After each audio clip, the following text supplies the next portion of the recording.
نان کا جویا ہے بہر جانے پاک، اس کے لب پر نالے ہیں سوزے ناک۔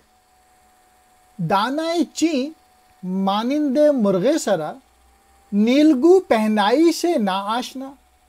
شیخ مکتب کم سودا و کم نظر، سب کو رکھتا ہے خودی سے بے خبر۔ آتش مغرب نے پگھلایا اسے، اس جہنم نے بدل ڈالا اسے۔ رمز سے یہ موت کی آگاہ نہیں، واقف لا غالب الا اللہ نہیں۔ جب سے دل سینے میں اس کے مر گیا، غیر خواب و خور نہیں کچھ سوچتا۔ اقبال مزید ملت کے متعلق بتا رہے ہیں کہ کیا حال ہے آج کل ان کا۔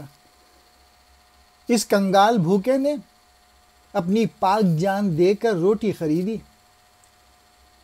اس نے ہمیں جلا دینے والے نالے دیے۔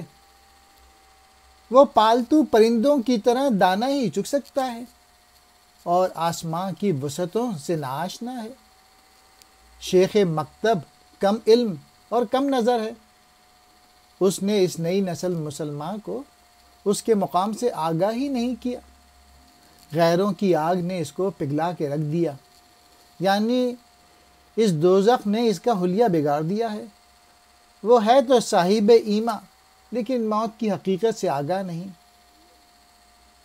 اس کا جو دل کا لا غالب الا اللہ پر جیسے ایمان ہی نہیں، چونکہ اس کا دل سینے میں مر چکا ہے، اس لیے اسے کھانے پینے اور سونے کے علاوہ اور کچھ سوچتا ہی نہیں۔ میسج یہ ہے کہ ملت کے لوگوں نے آرام و آسائش پسند کی ہوئی ہے، اور جد و جہد، اسٹرگل، محنت، اپنی صلاحیتوں کو بڑھانا، اس سے وہ دور ہیں، اور وہ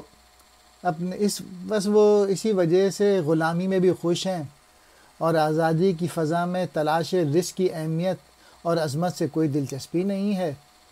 استاد خود صاحب بصیرت ہوتا ہے، لیکن افسوس کی بات ہے کہ ایسا نہیں ہے،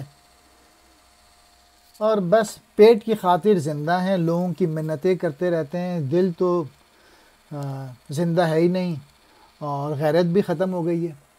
مرغان جو ہے وہ مرغ کی جمع، یہ پرندے کو کہتے ہیں، اور چینک کہتے ہیں چگنا، اور شیخ یعنی مراد استاد سے۔ کم سودا کم علم، کم نظر نظر نہ رکھنے والا،